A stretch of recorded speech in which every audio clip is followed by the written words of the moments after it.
Class নেওয়া, সেইভাবে আমরা যেমনভাবে তোমরা স্কুলে পড়তে ক্লাসে ক্লাস করতে সেইভাবে ক্লাসটা করাচ্ছি, তোমরা বাড়িতে বসে ঠিকভাবে সেটাকে পড়বে।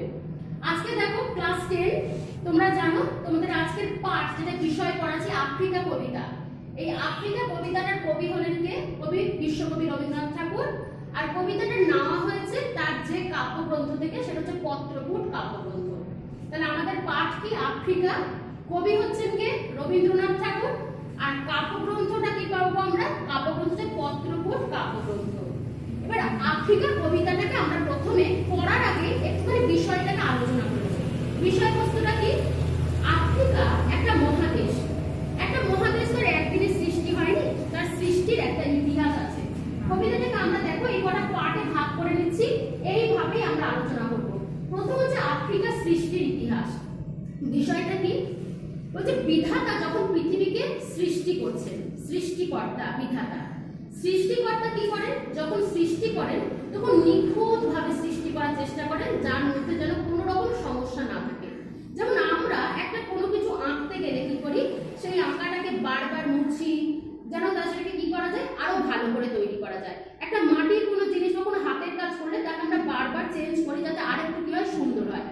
তাই বিধাতা তার সৃষ্টিটাকে বারবার কি করছিলেন? ভাঙছিলেন আর গড়ছিলেন। এই ভাঙা করার খেলায় কি হলো? রুদ্র সমুদ্রের বাহু প্রাচী ধরিত্রীর বুকের থেকে তোমাকে ছিনিয়ে নিয়ে গেল আফ্রিকা। কি বললাম? রুদ্র সমুদ্রের বাহু প্রাচী ধরিত্রীর বুকের থেকে তোমাকে ছিনিয়ে নিয়ে গেল আফ্রিকা। রুদ্র সমুদ্রের বাহু, রুদ্র মানে ভয়ঙ্কর, আর সমুদ্রের বাহু মানে এখানে সমুদ্রের জলোচ্ছ্বাস। তাহলে কি হলো? সমুদ্রের এক বিশাল জলোচ্ছ্বাস এলো এবং প্রাচী ধরিত্রী, প্রাচী ধরিত্রী, ধরিত্রী মানে হচ্ছে পৃথিবী, আর প্রাচী মানে হচ্ছে পৃথিবীর পূর্ব ভাগ। পৃথিবীর পূর্ব ভাগ থেকে আফ্রিকাকে কি করে নিল? পুরোপুরি বিচ্ছিন্ন করে নিল। তাহলে পৃথিবীর বিধাতা সৃষ্টি করলেন, সেই সৃষ্টি করতে গিয়ে পৃথিবীর পূর্ব ভাগ থেকে আফ্রিকা কি হয়ে গেল? পুরোপুরি বিচ্ছিন্ন হয়ে গেল। তাহলে আফ্রিকা সৃষ্টির ইতিহাসটা আমরা পেয়েছি যে পৃথিবীর পূর্ব ভাগ থেকে আফ্রিকা বিচ্ছিন্ন হলো এবং আফ্রিকা প্রতিষ্ঠিত হলো। এবার দ্বিতীয় বিষয় আসলো পৃথিবীর অজানা রহস্যের সাথে পরিচিতি। তার মানে কি? তখন তো এত উন্নত দেশ ছিল না, সবকিছু বিজ্ঞান জগৎ এত উন্নত হয়নি, এত হেলিকপ্টার বলো, কোনো নৌকা বলো, ট্রেন বলো, বাস বলো, কিছুই ছিল না। তাহলে এক দেশের সাথে এক দেশের যাতায়াত তখন শুরু হয়নি, তখন মানুষের পায়ে হেঁটেই সব কাজ। যে আফ্রিকা সৃষ্টি হলো, আফ্রিকাকে ঘিরে থাকলো তাহলে কি? সমুদ্র। তাহলে সমুদ্রকে তো পেরিয়ে আফ্রিকা চলে যেতে পারছে না, অর্থাৎ আফ্রিকার মানুষ যেতে পারছে না। তাহলে আফ্রিকা লক্ষ্য করলো তাকে ঘিরে রয়েছে যে জলরাশি, তাকে অতিক্রম করা যায় না। মাথার উপরে তাকালে কি? বিশাল মহাকাশ, যার রহস্য ভেদ করা যায় না। আর সর্বোপরি আফ্রিকা নিজেই হচ্ছে কি? জঙ্গলে ভরপুর। তাহলে আফ্রিকা ভয়ঙ্কর একটা পরিস্থিতির মধ্যে রয়েছে। মাথার উপরে যে আকাশ, সে আকাশকে কি করা যায় না? ভেদ করা যায় না। তার চতুর্দিকে ঘন জঙ্গল, যে জঙ্গলকে এইভাবে কবি ব্যাখ্যা করেছেন কালো ঘোমটার নিচে। কালো ঘোমটা বলতে জঙ্গলে গাছের পাতা এত ঘন যে সেটা কিসের মতো? আফ্রিকার ঘোমটার মতো, সূর্যের আলো সেখানে প্রবেশ করে না। এমনকি বলছে যে সূর্যের আলো ওই গাছের পাতা ভেদ করে মাটিতে প্রবেশ করতে পারতো না। তাই আলো সেখানে কিরকম ছিল? কৃপণ, কৃপণ আলোর অন্তপুরে। আফ্রিকা কোথায় থাকতো তাহলে? কৃপণ আলোর অন্তপুরে। কৃপণ মানে কিপ্টে, অর্থাৎ আলো, সূর্যের আলো তার গাছের পাতাকে ভেদ করে মাটিতে প্রবেশ করতে পারে না বলেই তাকে কি বলা হয়েছে? কৃপণ আলোর অন্তপুরে। তাহলে আফ্রিকার মাটিতে অন্ধকার, আফ্রিকার চারিদিকে সমুদ্রের জলোচ্ছ্বাস রয়েছে, বিশাল সমুদ্র রয়েছে, মাথার উপরে রয়েছে ভয়ঙ্কর আকাশ। এই পরিস্থিতির মধ্যে আফ্রিকাকে তো টিকতে হবে, দুনিয়ার বুকে বাঁচতে হবে, তাহলে ভয়কে জয় করতে হবে। তাই আফ্রিকা কি করলো? ধীরে ধীরে দুর্গম, যেখানে যাওয়া দুঃসাধ্য, তাকে আমরা বলি দুর্গম, সেই দুর্গমের রহস্যটাকে জয় করলো। এই পৃথিবীর অজানা রহস্যের সাথে পরিচিতি, ধীরে ধীরে ধীরে ধীরে আফ্রিকা নিজেকেই যেন ভয়ঙ্কর করে তুললো, আর কি করলো? এই অজানা রহস্যের সাথে তার পরিচিতি করলো। এবারে দেখো আফ্রিকার প্রাকৃতিক সম্পদ। প্রাকৃতিক সম্পদ বলতে আমরা জানি আফ্রিকা ঘন জঙ্গলে ভরা এবং আফ্রিকার বুকে কি রয়েছে? বিষধর সাপ রয়েছে, এমনকি ভয়ঙ্কর সব জন্তু জানোয়ার রয়েছে। এই আফ্রিকার বুকে প্রাকৃতিক সম্পদ ছিল প্রচুর, কিন্তু ছিল না শিক্ষা, ছিল না সংস্কৃতি, সভ্যতার পরিচিতি তখনও তারা পায়নি।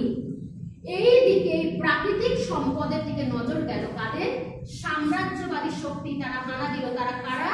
তারা হচ্ছে ইউরোপীয় শক্তি, তারা হচ্ছে ইউরোপীয় শক্তি, যারা তৎকালীন সময়ে সভ্য দেশ বলে পরিচিত। এরা হচ্ছে তৎকালীন সময়ে সভ্য দেশ। সভ্য দেশে কি থাকে? সভ্য দেশে যা থাকে তা হলো শিক্ষা, সংস্কৃতি,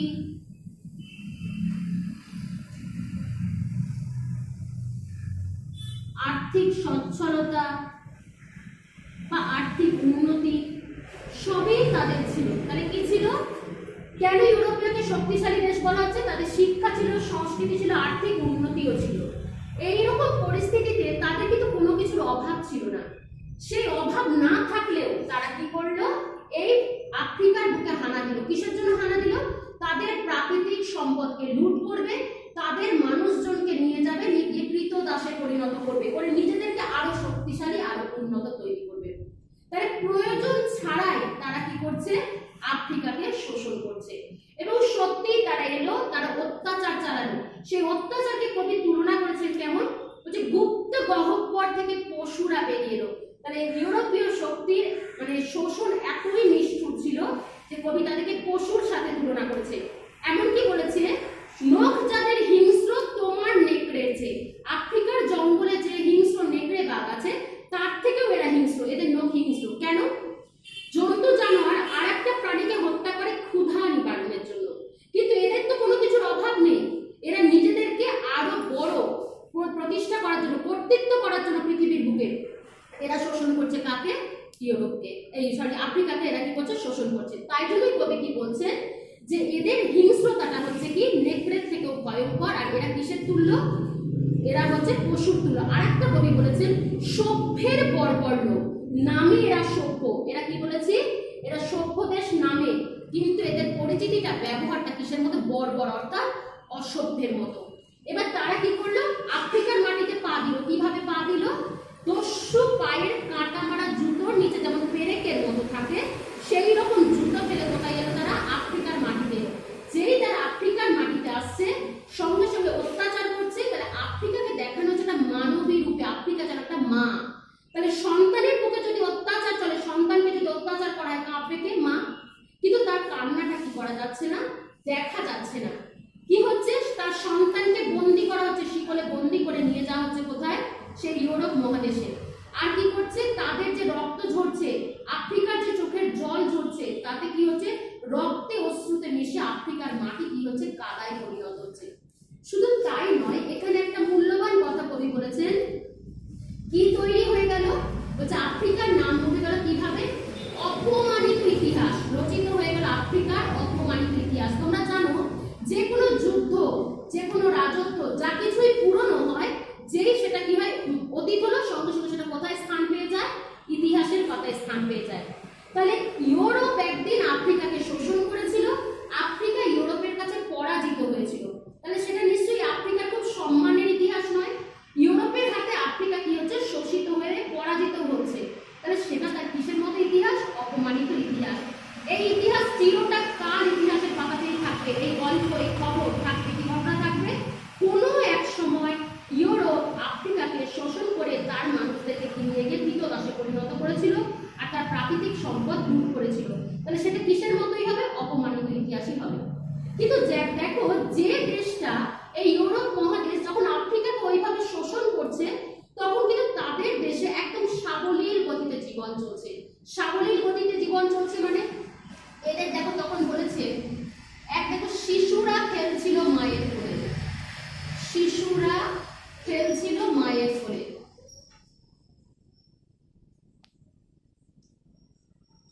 শিশুরা খেলছিল তাহলে কোথায়? মায়ের কোলে। স্বাভাবিক জীবন, একটা সভ্য দেশ যেখানে কোনো আর্থিক অনটন নেই, যেখানে চিন্তা ভাবনা নেই, শিশুরা হাসি খুশি অবস্থায় তাহলে কোথায় খেলছে? মায়ের কোলে। 2 নম্বরে দেখো কি বলবো, বলছে মন্দিরে বাজছিল পূজার ঘন্টা। মন্দিরে বাজছিল পূজার ঘন্টা দয়াময় দেবতার নামে।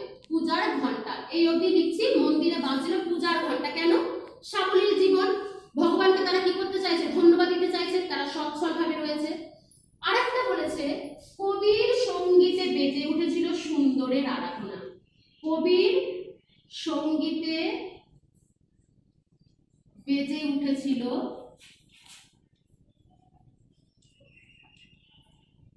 সুন্দরের আরাধনা।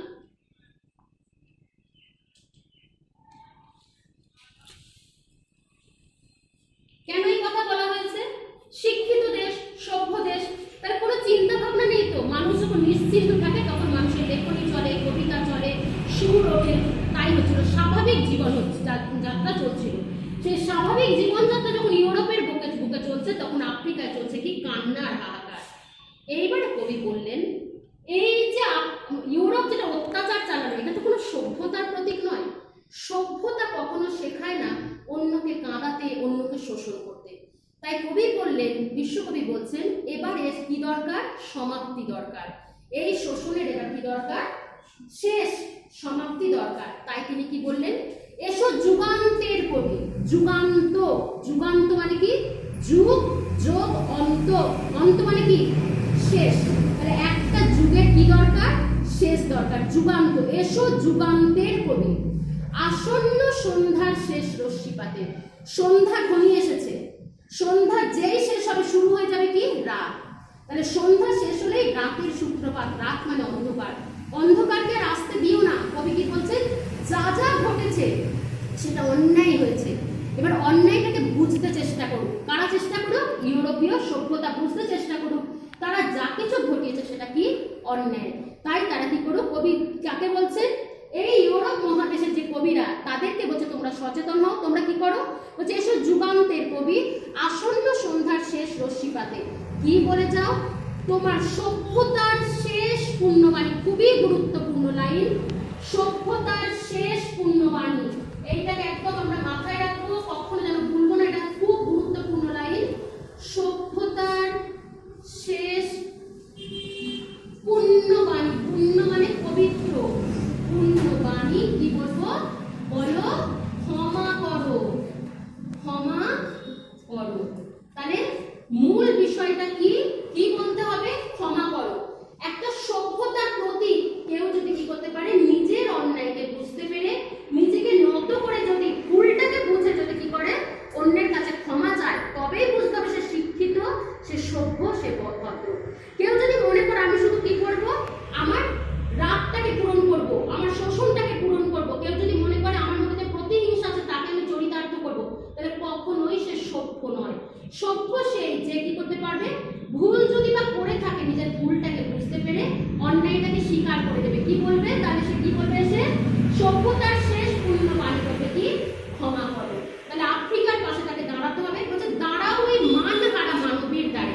মান হারা মানবী, মান সম্মান হারিয়েছে যে। তাহলে আফ্রিকাকে তোমরা এমন ভাবে অত্যাচার করেছো যে আফ্রিকা নিজের সম্মানটাকে হারিয়ে ফেলেছে। তাই কি করো? তুমি সভ্যতার শেষ পুণ্যবাণীটা বলে যাও, তবেই তোমাদের পরিচিতি হবে যে তোমরা একটা সভ্য দেশ। কি বলতে শেখো? ওই আফ্রিকার কাছে তোমরা যে ভুল করেছো, সেই আফ্রিকার কাছে ক্ষমা চেয়ে বলো। কি বলো? যে আমাদের ক্ষমা করো। তাহলে এইটুকুই আজকে আমরা পড়বো। বিষয়টাকে আরেকবার জেনে নেবো যে আফ্রিকা একটা মহাদেশ। বিধাতা তাকে সৃষ্টি করতে গিয়ে সে পৃথিবীর পূর্ব ভাগ থেকে আলাদা হয়ে যায়, কিন্তু তাতে কি ছিল? প্রচুর প্রাকৃতিক সম্পদ তার ছিল। আর সে কি ছিল? তার সমুদ্র দিয়ে ঘেরা, মাথার উপর আকাশ, এই জল স্থল এসবের দুর্গমের রহস্যটাকে সে কি করছিল? বোঝার চেষ্টা করছিল। কিন্তু এই সময় অপর দিকে রয়েছে পৃথিবীর তৎকালীন সময়ের সভ্য দেশ হচ্ছে ইউরোপ মহাদেশ। তারা প্রাকৃতিক সম্পদেও ভরপুর, তারা শিক্ষা দীক্ষা সংস্কৃতিতেও ভরপুর, তাদের কোনো কিছুর অভাব ছিল না। তারা কিন্তু কি করলো? নিজেদেরকে আরো উন্নতির জন্য কি করে ফেললো? আফ্রিকার বুকে শোষণ চালালো। তার মানুষদেরকে কি করলো? ধরে নিয়ে কৃতদাসে পরিণত করলো। আর আফ্রিকার মাটি কি করলো? রক্ত আর অস্তিত্বের বীজে কাদায় পরিণত হলো। আফ্রিকার একটা অপমানিত ইতিহাস রচনা হলো। এই সময় কি হলো? তাদের দেশ কিন্তু সাবলীলভাবে জীবনযাত্রা চালাচ্ছে। তাদের দেশে কোনো চোখের জলও ঝরেনি, রক্তপাতও ঘটেনি। সেখানে শিশুরা মায়ের কোলে খেলছে, মন্দিরে দয়াময় দেবতার নামে ঘন্টা বাজছে। কবি কি করছেন? কবিতা রচনা করছেন, তাকে সুর দিচ্ছেন।